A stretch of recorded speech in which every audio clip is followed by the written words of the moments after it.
So, Robinhood, they've done it. They have finally dipped their toes into the credit card market to offer customers a product they can't say no to. And as somebody who's been in the credit card space for over a decade, my first thought is, Robinhood. And my second thought is this actually a product that's too good to be true? Or could the company that was founded on the idea of democratizing investing for the masses, that then went on to step on the necks of their customers on the GME saga, have now somehow found a way back into the hearts and minds, and more importantly, the bank accounts of the American public? Well, that's exactly what we're gonna find out in today's review of the Robinhood Gold card. Whether this actually is a card that's too good to be true, or if this card is actually the best card launched in 2024. So the video is gonna break down into the following sections. First, we'll talk about the sign-up bonus, then the earnings, then the benefits, followed by the annual fee, and to wrap it all up, I will give you my verdict and recommendations. And of course, for this review, we are bringing back the illustrious scale of JFTs, where for each category, it's gonna get a ranking from 0 to 5 JFTs. So if that sounds like a plan, pop a squat, tap the thumb icon, let's get into it. Section 1.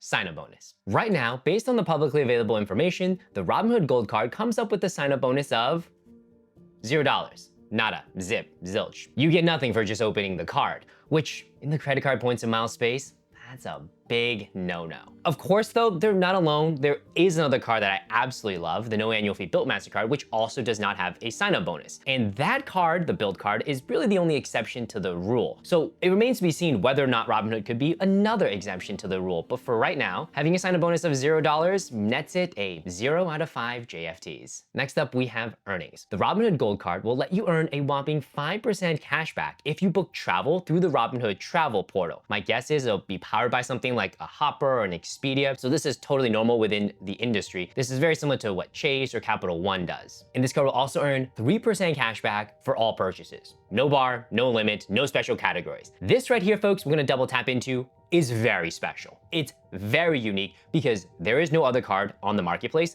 that offers this, point blank. The highest that we've seen in terms of a uncapped, unlimited, no category earning bonus is 2% or 2x. This comes from cards with no annual fees. This comes from cards with annual fees, but 3% unchecked, absolutely unheard of. And so for that, this earning segment gets a 5 out of 5 JFTs. Section 3, benefits. With the Robinhood Gold card, you have no foreign transaction fees. So if you are a traveler, if you're studying abroad, whatever it may be, you can take this card, swipe it, no problem. This card also gives you auto rental insurance, which I think is pretty unique because what that means is when you go rent a car, you can decline whatever insurance they sell you because this card kicks in with primary coverage. And as far as shopping benefits go, this card offers you return protection. This one is probably one of my favorite protections on cards, and not a lot of cards have this. So with return protection, what that means is if you buy an item and you don't like the item and you go and return it, but the merchant doesn't allow you to, you can file a claim with your credit card, they can cover a portion of it. And for the Robinhood Gold card, it specifically applies to purchases within 90 days, and you can file for a max claim of up to $250 each time and a total of $1,000 worth of claims in a year. There are a couple other benefits on here, but they're not all that unique just to the Robinhood Gold card, and so there's no reason to really have to call them out. But even just looking at these 3 right here, I'd say this is a solid 4 out of 5 JFTs. Kudos to you, Robinhood Gold. Section 4, the annual fee. The annual fee of the Robinhood Gold card, as the card would claim, is a $0 annual fee, meaning there's no annual fee associated, right? Which is phenomenal. In fact,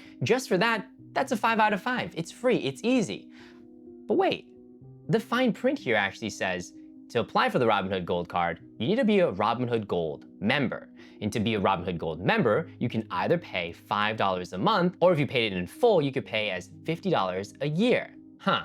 To me, that's a little bit sneaky. To go out and market your card as a no annual fee card, but really there is an annual fee, it's just in a different form factor. So in effect, this card has an annual fee that can range anywhere from $50 to $60 a year. So that's gonna zonk my rating from 5 out of 5 to 4 out of 5. And then we're gonna knock off another 1/4 of a point just because it's not upfront and it's not clear. It's in the little description box with the disclaimers down below, and we know most people are not reading those footnotes. So now if I think about this card having a $50 to $60 annual fee, then we're gonna start comparing into credit cards that have an annual fee as well. For example, the Chase Sapphire Preferred has a $95 annual fee. However, when you take into account the hotel credit, it's effectively a $45 a year annual fee. And the benefits of the Chase Sapphire Preferred compared to the Robinhood Gold, well, they're comparable, if not slightly better. So that earlier rating of a 4 out of 5 for those benefits, if it's in the same category as these mid-tier type of travel cards with annual fees that can range anywhere from 50 to $100 plus, well, now that rating goes from 4 out of 5 to 3 out of 5. It's not that stellar, it's just middle of the road. Section 5, final verdict and recommendations. So here we'll break down to 2 smaller sections. First, let's talk about the pros and cons of this card, and then we'll talk about whether or not this card makes sense for you. So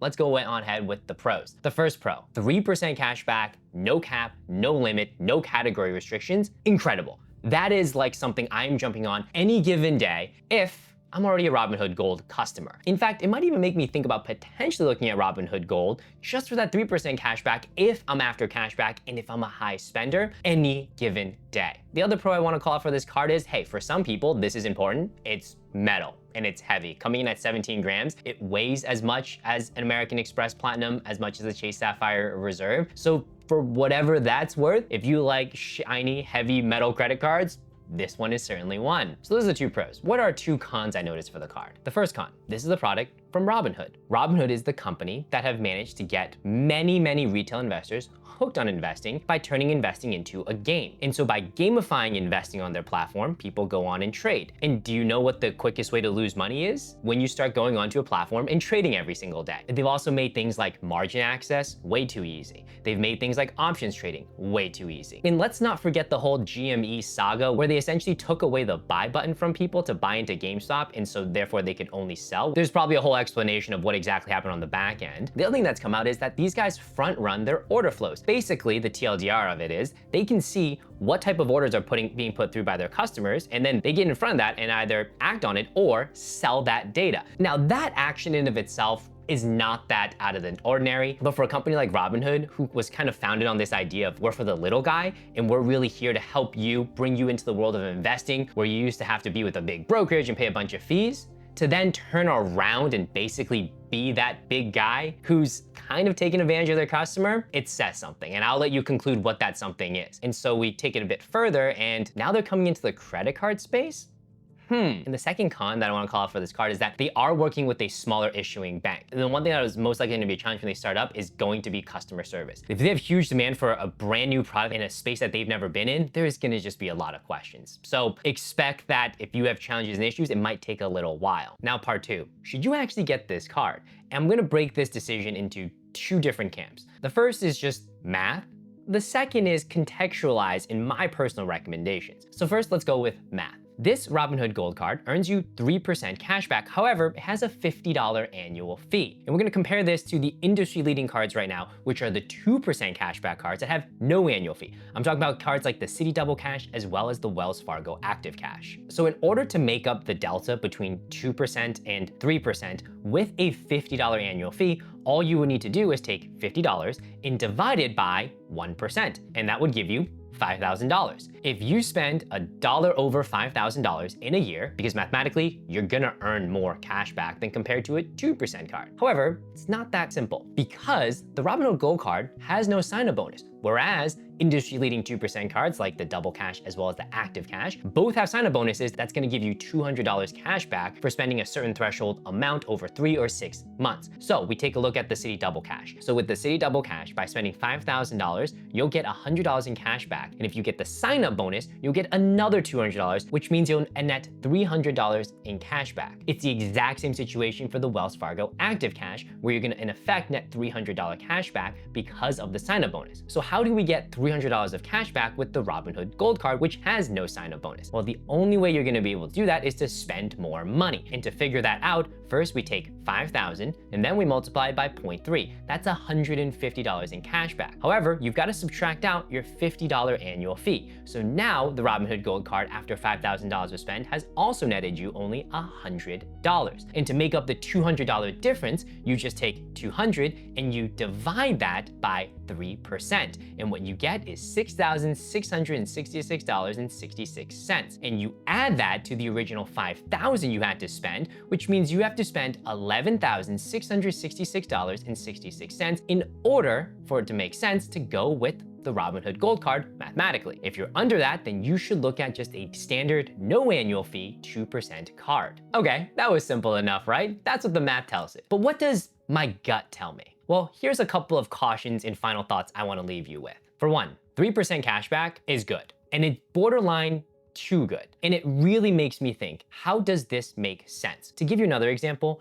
Fidelity many years back launched a 2% credit card, and they were challenged by a journalist basically asking the CEO to commit to keeping this 2% card. The CEO committed, that card still exists. When the Robinhood CEO was challenged with the 3% cashback and whether he would commit to keeping that, he couldn't commit. He basically deferred it to, oh, well, subject to change, yada, yada, yada. Okay, but what else? How does this make sense? So the Robinhood CEO is then later on CNBC, basically explaining how they make money on the card is through interest payments and interchange fees. This right here, not unique at all. This is how all credit cards work. If you don't pay your credit card bill on time and in full and you pay interest, you're funding other people's rewards and other people's cash back. In addition, every time you swipe a card, there's a fee that gets exchanged. Some goes to the payment processor, some goes to the bank. That's not unique at all. But I want you to listen to this clip right here of the Robinhood CEO. This might be, in my opinion, one of the best credit building cards out there as well.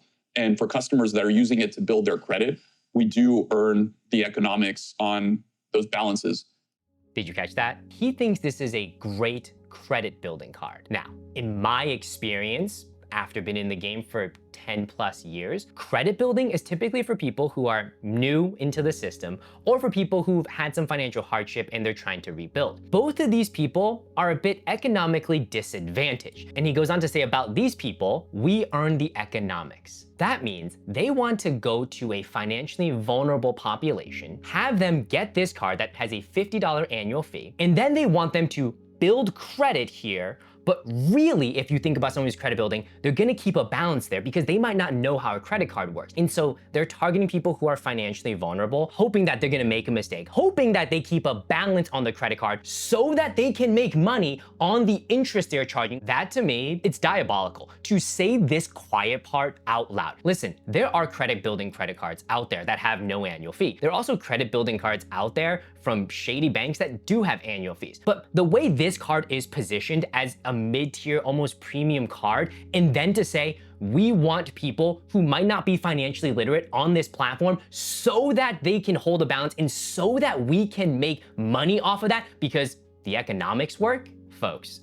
That absolutely gets my blood boiling. Because if you look at a credit card like a Chase Sapphire Reserve or an American Express Gold, they don't come out and say this because they don't target that segment. They target a segment that is into premium travel, that is financially literate, and sure, those cards probably also make money off of interest charge, but I guarantee you that population is not as financially vulnerable. So let me be very, very, very clear. If you are gonna get the Robinhood Gold card, you cannot hold a balance. Period. If you hold a balance, do not get this card. Because if you hold a balance, whether you're credit building or for whatever circumstance, go and get the Citi Custom Cash or the Wells Fargo Active Cash. Both of those cards right now are offering 0% promotional APR that can range anywhere from 15 to 18 months. Do not get this credit card that's just gonna load you with interest debt for no good reason other than to help you build credit. Next thing we want to call out, this fee schedule. There's nothing here that really stands out. Most of these are pretty generic fees, right? Late fees, return payments. But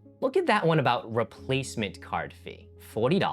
$40 for a card replacement? For a credit card that costs $50 a year? This right here, BS. American Express Platinum, $695 a year, no replacement costs. Chase Sapphire Preferred, $95 a year, no card replacement cost. Heck, the Discover It cashback, no annual fee credit card, $0 to replace the card. But yet, they're sneaking in here a $40 replacement fee for a card. So if you lost your card, you're basically paying another annual fee. This right here gets under my skin because this right here is what I would call a junk fee. If all of the other industry leaders that are also offering metal credit cards that are super heavy don't charge a replacement fee, why is this card charging a replacement fee? See, this is the stuff they sneak in that really, when you're reading in between the lines, you start understanding, okay, I see how you're trying to operate the business model, a little bit like a honeypot. Oh, look, shiny object 3%, but once you come in, oh, actually, we really hope that this segment is credit building, so they hold a balance. Oh, we hope they don't notice that if they ever lose their card and need a replacement, we're gonna charge them a $40 fee. That to me just, right? Just, you gotta see these things, folks. You gotta see in these. Trust me, I look at terms and conditions of all credit cards I apply for. $40 card replacement fee is absolute junk. And a final point, and we'll wrap the video. Robinhood Gold. A lot of you are probably gonna say, oh, but I get 5% interest if I have a Robinhood Gold card because the sweeps. Great. You can open a high yield savings account and get 5.25% interest and you don't pay any annual fee or anything. That's it. There's no reason to keep your money on the Robinhood platform. In fact, I would argue for most of you, if you wanna be actually successful and wealthy at some point, get off of Robinhood and move to some sort of brokerage account that has a more boring and unsexy UI. The studies have been done over and over again. The more you trade, the more you make investing like a game, the more money you lose. The whole point of Robinhood is to get your money into that ecosystem and to never let it leave. All right, that's the game plan. And that's fine, that's no problem. However, if you wanna win and you want this credit card, that's totally fine. Get the Robinhood Gold account, get the Robinhood Gold card. The minute you get cash back from this card, move it off the platform. Cash back, off the platform. Cash back, off the platform. Like, if you are a high spender, you're spending $15, $20, $30, $40, $50,000 a year and you just want cash back, Robinhood Gold card, Robinhood account, and transfer it out. Do not leave your money on the platform. You can get interest, you can get more interest elsewhere. In fact, if you want to earn over 5% and not have to pay state income tax, you can just buy a treasury bill. Take the cash back, move it off, buy a treasury bill. There are better ways to do this, trust me. So that's the video, folks. Ooh, I felt got a little bit heated just then. Hopefully this gives you some insight into the Robinhood Gold card and exactly what it is about. Don't fall for the trap, play the game smart, pay your credit card bills on time and in full any given day. Anyways, folks, if you have comments, questions, drop it down below. If you're interested in actual valuable cards that don't require you to jump through hoops, that don't obscure with junk fees, consider the Citi Double Cash or the Wells Fargo Active Cash for 2% cards. Consider the no annual fee Built MasterCard if you're gonna be traveling and paying rent, or just consider a high yield savings account where there's no annual fees and you still earn over 5% on your money. And if you're interested in any of those cards, link is down below. I'll catch you on the next video. Peace.